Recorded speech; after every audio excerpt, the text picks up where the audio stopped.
القدوري وسط الملعب الآن، محاولة عن طريق حقيقة يوسف بالهندة، وتعود في وسط الملعب، ولكن التمريرة تأتي بهذه الصورة الآن وذهبت إلى زهير الذوادي. الذوادي يعرقل والخطأ موجود وحقيقة بارز هذا اللاعب. بروز جميل لزهير الذوادي، برافو والله زهير الذوادي، مرور جميل، انطلاقة واثقة وقدم يسرى ممتازة بكل معنى الكلمة لزهير الذوادي. لاعب يذهب مباشرة إلى المرمى، يعني بعض اللاعبين ربما يعودون للخلف، لكن لاعب بإمكانيات. في انذار على الحاضر الآن مهدي بن عطية.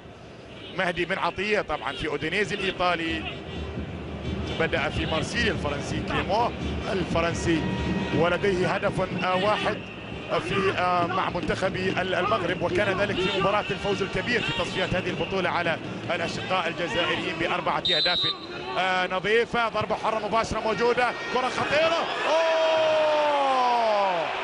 جول!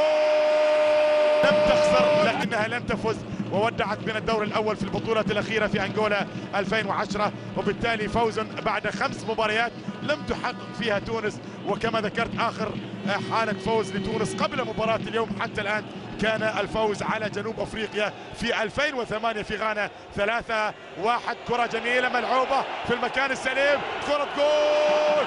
جول!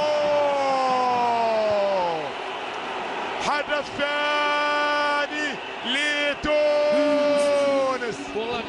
هدف ثاني لتونس. لمساكني ينهي العبور على ما يبدو لتونس.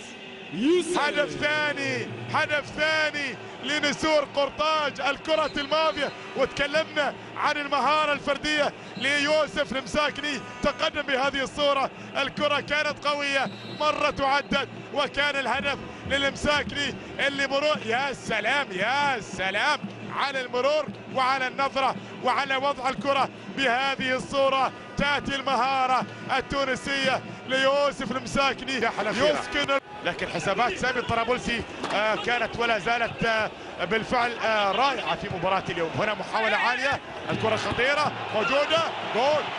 جول! خرجة يعيد الأمل للمغرب في المباراة، يسجل، وبالتالي الأمور الآن تزداد إثارة، وما تبقى من وقت وهو ليس بالكبير وليس بالقليل كذلك. ربما المباراة وربما الإثارة تستمر. الكرة هكذا بدأت، والمتابعة كانت من حسين خرجة في المكان السليم، تابع الكرة الماضية، ربما هنا الكرة الماضية، حسين خرجة القائد المغربي يتابع الكرة ويسجل ويعيد الأمل للمغرب. هكذا الكرة كانت من عبد الحميد الكوثري، لكن المتابعة كانت من القائد المغربي الكبير.